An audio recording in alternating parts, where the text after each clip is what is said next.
ভালে আছে সকলোৰে প্ৰত্যেকটো দিন শুভ মংগলময় হোৱাৰ কামনা ৰাখিছোঁ। মই আপোনালোকক পূৰ্বৰ দৰেই বিভিন্ন ধৰণৰ ৰাশিফল জনাই আহিছোঁ পূৰ্বৰ পৰাই, আৰু পূৰ্বৰ দৰেই আজিও বিশেষ ৰাশিফল জনাব বিচাৰিছোঁ। পোনপটীয়াকৈ যদি ক'ব বিচৰা যায়, বুধ গ্ৰহৰ শুভ দৃষ্টিত 5টাকৈ ৰাশিৰ সৌভাগ্য, সমৃদ্ধি, বিদ্যা বুদ্ধিৰ কাৰক গ্ৰহ বুলি কোৱা হয় বুধ গ্ৰহক। আৰু বুধ গ্ৰহ যিহেতু বিদ্যা বুদ্ধিৰ কাৰক গ্ৰহ, গতিকে বুধ গ্ৰহৰ কৃপা দৃষ্টিত 5টাকৈ ৰাশিৰ বুধাদিত্য ৰাজযোগৰ ফলত শুভ মংগলময় ফলাফল প্ৰস্তুত হৈছে। আৰু এই শুভ ফলে 5টাকৈ ৰাশিৰ জীৱনত পৰিৱৰ্তন লৈ আহিব। এয়া অৰ্থনৈতিক ক্ষেত্ৰত, শিক্ষাৰ ক্ষেত্ৰত, বিদ্যাৰ ক্ষেত্ৰত আৰু সৰ্বতো প্ৰকাৰৰ ভাগ্য সমৃদ্ধি উন্নতিৰ ক্ষেত্ৰত আপোনালোকৰ অগ্ৰগতি লৈ আহিব বুলি কোৱা হৈছে। এয়া বুধ গ্ৰহৰ পৰিৱৰ্তনৰ ক্ষেত্ৰতেই হ'ব।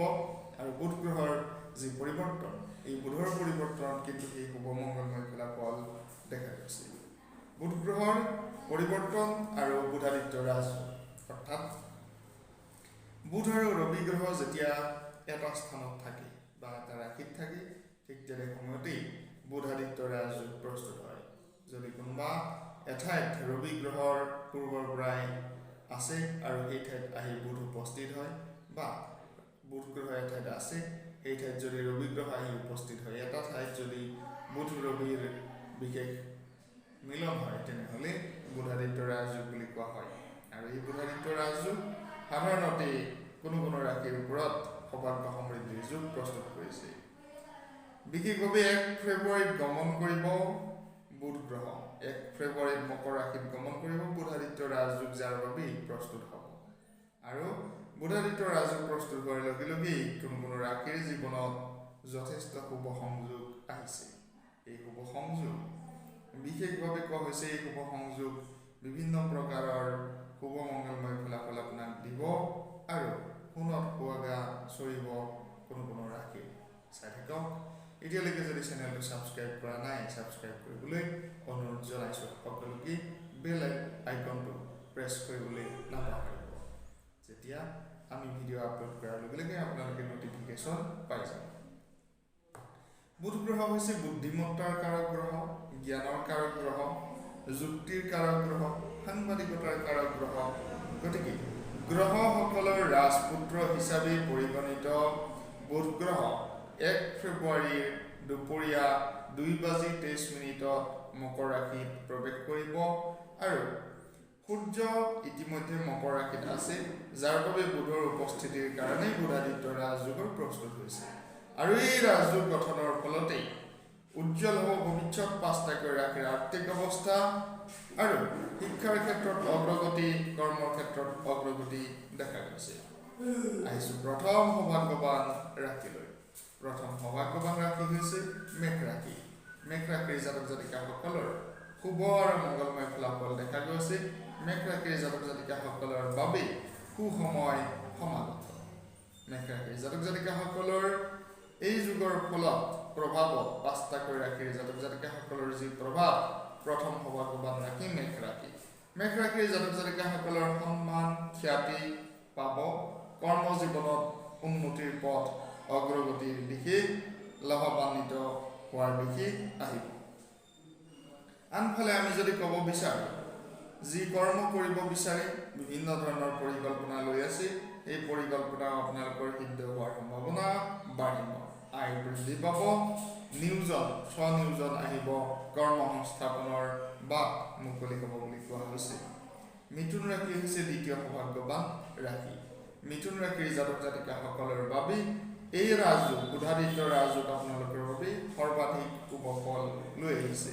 মিথুন ৰাশিৰ জাতক জাতিকাসকলে অৰ্থনৈতিক সা সুবিধা পাব, ব্যৱসায়ৰ ক্ষেত্ৰত অগ্ৰগতি আপোনালোকে পাব আৰু ডাঙৰ ডাঙৰ বিভিন্ন প্ৰকাৰৰ আপোনালোকে চুক্তি কৰিব পাৰিব, স্বাক্ষৰ আপোনালোকে কৰিব পাৰিব, বিভিন্ন ধৰণৰ নতুন চুক্তি, জীৱন সংগীৰ সৈতে আপোনালোকে কৰ্ম কৰিব পাৰিব, বিভিন্ন প্ৰকাৰৰ অৰ্থনৈতিক দিশত আপোনালোকে আগবাঢ়িব পাৰিব।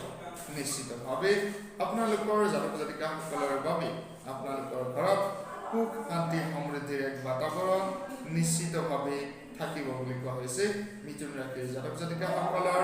আৰু বিশেষভাৱে আপোনালোকৰ অগ্ৰগতিৰ দিশ আছে পাৰিবাৰিক ক্ষেত্ৰত। তৃতীয় সৌভাগ্যৱান ৰাশিৰ কথা যদি ক'ব বিচৰা যায়, তৃতীয় সৌভাগ্যৱান ৰাশি হৈছে কন্যা ৰাশি। কন্যা ৰাশিৰ জাতক জাতিকাসকলৰ অগ্ৰগতিৰ দিশ আছে আৰু সম্প্ৰীতিৰ বাতাবৰণ থাকিব। পৰিয়ালৰ ক্ষেত্ৰত বুধাদিত্য ৰাজযোগৰ ফলত কন্যা ৰাশিৰ জাতক জাতিকাসকলৰ শুভ হিচাপে প্ৰমাণিত হৈছে। বিশেষভাৱে যদি আমি ক'ব বিচাৰোঁ, কন্যা ৰাশিৰ জাতক জাতিকাসকলৰ বাবে কৰ্মজীৱনৰ ক্ষেত্ৰত এক ডাঙৰ পৰিৱৰ্তন হ'ব আৰু যান বাহন ক্ৰয়ৰ ক্ষেত্ৰত শুভ যোগ, মাটি জমি ক্ৰয়ৰ ক্ষেত্ৰত শুভ যোগ আৰু অৰ্থনৈতিক অৱস্থা আপোনালোকৰ শক্তিশালী হ'ব। ধনু ৰাশি হৈছে তৃতীয় সৌভাগ্যৱান ৰাশি। ধনু ৰাশিৰ জাতক জাতিকাসকলৰ শুভ আৰু মংগলময় ফলাফল দেখা গৈছে। ধনু ৰাশিৰ জাতক জাতিকাসকলৰ খুব ইতিবাচক ফলাফল বুধাদিত্য ৰাজযোগৰ ফলত আহিব আৰু বিশেষভাৱে আপোনালোকৰ প্ৰেমৰ ক্ষেত্ৰত শুভ যোগ আছে, কৰ্মজীৱনৰ ক্ষেত্ৰত শুভ যোগ আছে। অপ্ৰত্যাশিত অৰ্থনৈতিক লাভ কিন্তু ধনু ৰাশিৰ জাতক জাতিকাসকলে লাভ কৰিব পাৰিব। অমীমাংসিত কৰ্ম আপোনালোকৰ যদি কোনো ধৰণৰ অমীমাংসিত কৰ্ম আছিল, সেই অমীমাংসিত কৰ্মৰো সিদ্ধান্ত লাভ কৰিব পাৰিব, মুখিমূৰ কৰিব পাৰিব বিভিন্ন ধৰণৰ সমস্যা। পঞ্চম সৌভাগ্যৱান ৰাশি হৈছে কুম্ভ ৰাশি। পঞ্চম সৌভাগ্যৱান ৰাশি হৈছে কুম্ভ ৰাশি। কুম্ভ ৰাশিৰ জাতক জাতিকাসকলৰো শুভ মংগলময় ফলাফল দেখা গৈছে। কুম্ভ ৰাশিৰ জাতক জাতিকাসকলৰ বুধাদিত্য ৰাজযোগৰ ফলত শুভ মংগলময় ফলাফল, ব্যৱসায়ৰ ক্ষেত্ৰত লাভ, চাকৰি লাভৰ যোগ, কৰ্ম লাভৰ যোগ দেখা গৈছে আৰু বিশেষভাৱে নতুন কৰ্মৰ আৰম্ভণিৰ ক্ষেত্ৰত শুভ যোগ দেখা গৈছে আৰু কঠোৰ পৰিশ্ৰম, বিভিন্ন প্ৰকাৰৰ সফলতা আপোনালোকৰ কঠোৰ পৰিশ্ৰমৰ ফলত অহাৰ সম্ভাৱনা বেছি। গতিকে কুম্ভ ৰাশি, ধনু ৰাশি, কন্যা ৰাশি, মিথুন ৰাশি, মেষ ৰাশি এইকেইটা ৰাশি কিন্তু সৰ্বাধিক ভাগ্য ফল দেখা গৈছে, অগ্ৰগতিৰ দিশ আছে। এইখিনিতে বিশেষ কথা ক'ব বিচাৰিছোঁ। মোৰ সৈতে যিসকলে পোনপটীয়াকৈ যোগাযোগ কৰিব বিচাৰে যোগাযোগ কৰিব পাৰিব। ডেছক্ৰিপশ্যনত যোগাযোগৰ সবিশেষ দিয়া আছে। আৰু পোনপটীয়াকৈ মোক যদি কোনো ধৰণৰ বিভিন্ন প্ৰশ্ন কৰে, তেতিয়াহ'লে মই কৰ্মৰ যুগ, চাকৰিৰ যুগৰ কথা সকলোৰে থাকে বা বেছি সংখ্যক প্ৰশ্ন চাকৰি সন্দৰ্ভতেই হয়। চাকৰি সন্দৰ্ভতেই যিহেতু বেছি সংখ্যক প্ৰশ্ন হয়, গতিকে বিশেষভাৱে এক কথা ক'ব বিচাৰিছোঁ। চাকৰি সম্বন্ধে মই প্ৰশ্নৰ উত্তৰ দিব পাৰোঁ, কিন্তু আপোনাৰ চাকৰি চৰকাৰী হ'ব নে বেচৰকাৰী হ'ব সেয়া কৈ দিয়াটো খুব টান।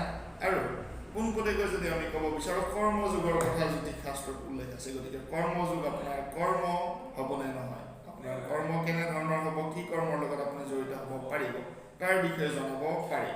আৰু কোনো ধৰণৰ যদি গ্ৰহৰ অশুভ দৃষ্টি থাকে, তেতিয়াহ'লে মই পোনপটীয়াকৈ আপোনালোকক জনাম যে আপোনাৰ এইটো গ্ৰহৰ অশুভ দৃষ্টি আছে, আপুনি এইটো গ্ৰহৰ প্ৰতিকাৰ কৰিলে অধিক লাভ পাব বা এইটো গ্ৰহৰ আপোনাৰ অশুভ দৃষ্টিয়ে ভৱিষ্যতে কৰ্মৰ ক্ষেত্ৰত অগ্ৰগতি নিদিবও পাৰে। কিন্তু সেয়া নহয় যে আপুনি কৰ্ম নাপাব বা আপোনাৰ কৰ্মৰ যুগ নাই বা আপোনাৰ কৰ্মৰ যুগ আছে। নিশ্চয়কৈ প্ৰত্যেকজন ব্যক্তি চেষ্টা কৰিলে কৰ্ম পাব। বিভিন্ন ধৰণৰ ক্ষেত্ৰত, চাকৰিৰ ক্ষেত্ৰত যদি নিজৰ কষ্ট কৰা যায়, তেনেহ'লে নিজৰ কষ্ট অনুসৰি ফল তাৰ পোৱা যায়। কিন্তু গ্ৰহৰ গতিবিধিৰ ক্ষেত্ৰত যদি কেতিয়াবা আপোনালোকৰ অসুবিধাৰ সৃষ্টি হয় বা ঠিক আপোনাৰ কৰ্মটো হওঁ অৱস্থাতে যদি কেতিয়াবা নোহোৱা হৈ যায় বা ঠিক 2-1 নম্বৰৰ বাবে যদি আপুনি বিভিন্ন ধৰণৰ অসুবিধাত পৰিছে বা চাকৰি পাওঁ অৱস্থাটো কিবা নহয় কিবা কাৰণত যদি নোপোৱাৰ অৱস্থা আহিছে, তেতিয়াহ'লে প্ৰতিকাৰ কৰিলে ইয়াৰ ফল পোৱা যায় আৰু শুভ দৃষ্টি আহে বুলি কোৱা হয়। এয়াই হৈছে জ্যোতিষ শাস্ত্ৰৰ সিদ্ধান্ত। আপোনালোকক এটা স্পষ্টীকৰণ হিচাপে এইখিনি কথা ক'লোঁ। সকলোৰে ভাল হওক, মংগলময় হওক, শুভ হওক আৰু সকলোৰে প্ৰত্যেকগৰাকী